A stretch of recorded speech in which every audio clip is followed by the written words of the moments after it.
Bora, time! Vamos lá, mais um vídeo aqui de dúvidas que apareceram no webinário. Vou falar sobre integração dos leitores com do hardware, né, com o software. Então, como é que é feita essa integração? Lembrando que a ideia aqui é passar o máximo de conhecimento nesse canal para que a gente consiga formar mais pessoas e até para quando vocês trouxerem para nós projetos ou forem nos solicitar qualquer coisa, a informação já venha mais redonda e a gente possa atender cada vez mais integradores, parceiros, clientes finais, enfim. Então compartilhe aí o vídeo, vamos levar esse conhecimento para cada vez mais gente e difundir essa tecnologia, porque logo vai ser obrigatório saber sobre ela. Então vamos lá, a dúvida foi, legal, quando eu compro um equipamento RFD, a dúvida foi direcionada para os equipamentos fixos, que a gente chama os leitores fixos. Lembrando que a gente tem algumas possibilidades de trabalhar com tecnologia, né? O leitor ele pode ser o que a gente chama de estilo portal, que é um equipamento fixo, que tem ali cabos, uma antena acoplada, e essa antena que faz a captação do sinal da etiqueta inteligente, do chip RFD. Ou ele pode ser um equipamento de mesa para leitura de proximidade. Tem até modelinhos que são um relógio, conseguem fazer essa captura. Ou podem ser coletores de dados, leitores móveis. Mas independente de qual modelo, tem normalmente, quando você compra o equipamento, se é um equipamento já de linha, né, ou dessas empresas maiores, normalmente o SDK já está disponível.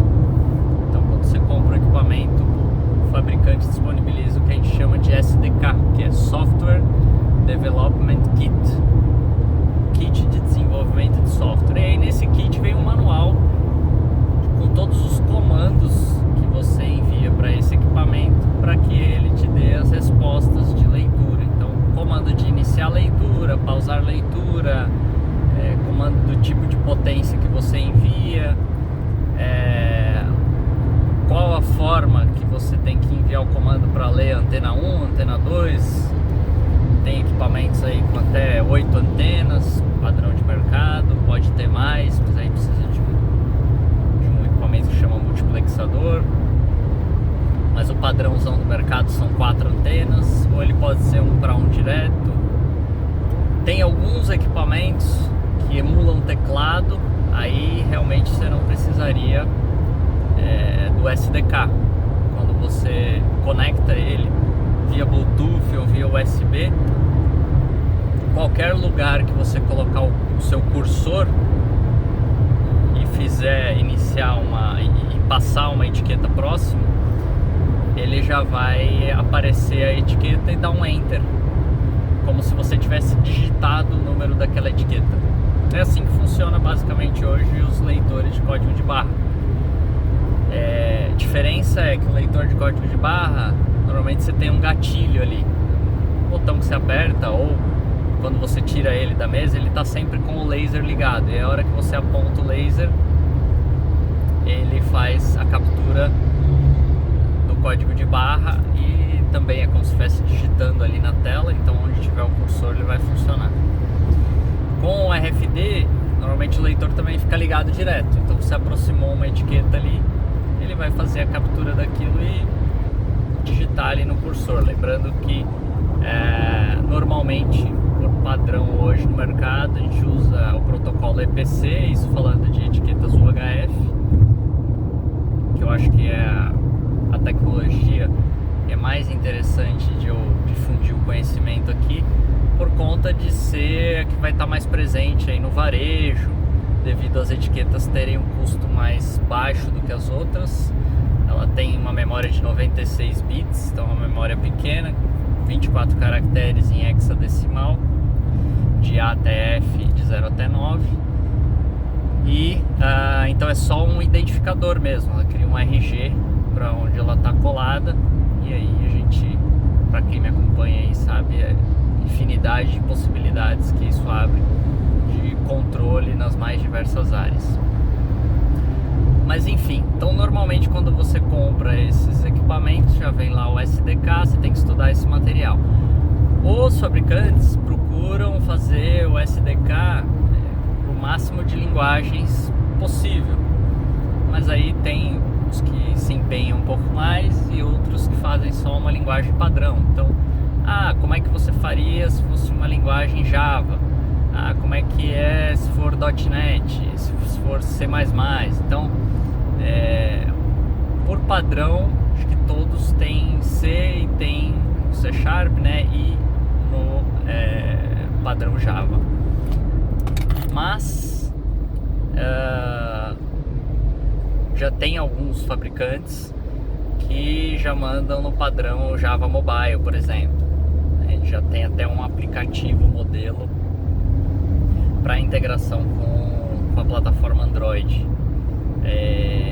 Normalmente, quando é mobile, eles já entregam para a plataforma Android e iOS.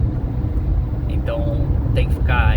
É importante, antes de escolher o seu equipamento, sempre definir, ficar atento, né? Às vezes pedir antecipadamente o SDK para o fabricante para dar uma estudada e ver se na linguagem que você vai fazer a programação, se está disponível, se tem documentação disponível. Porque se não tiver, é bem complicado, porque aí você vai ter que criar a documentação. E aí é um processo mais... vai demandar muito mais tempo. Bom, aí eu queria falar sobre... então, a princípio a questão era essa, né? Como é que, quando eu compro o equipamento, como é que eu integro ele na minha solução? Então você tem que inserir esses comandos todos, toda essa lógica de programação dentro da sua solução. Então, em que momento que vai iniciar a leitura, em que momento que vai parar a leitura, essa leitura vai ser iniciada com quais parâmetros, e aí tem infinitos parâmetros de configuração. Então não é algo simplesmente eu inicio a leitura, começo a receber um monte de etiquetas ali e paro a leitura, né? Eu tenho os meus gatilhos de início e fim e está criada a minha solução. Essa é uma dos meus anseios aqui, que o pessoal que entra em contato conosco entenda esse processo, que não é simples assim, né? Então fazer o leitor conectar e ler etiquetas é realmente muito simples, mas fazer com que o equipamento responda na performance que você precisa, aí sim exige um estudo muito mais aprofundado das funcionalidades do manual do fabricante e o entendimento da tecnologia em si, para entender por que ela lê daquela forma. Bom, mas eu quero repetir etiquetas, eu quero...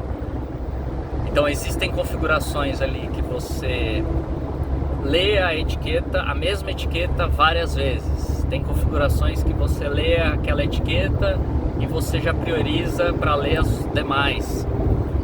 Tem configurações que você só lê uma vez cada etiqueta. Então, e cada uma dessas configurações tem implicações na performance também. Então depende lá, eu preciso ler quantas etiquetas no meu processo de leitura. Então isso influencia na decisão da configuração, parâmetro de configuração que você vai utilizar.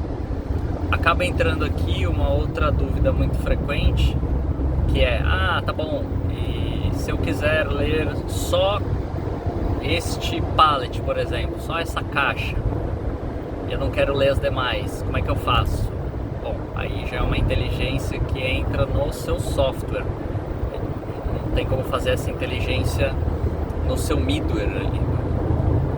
Não tem como usar a configuração do equipamento que está ali no SDK para que ele faça isso.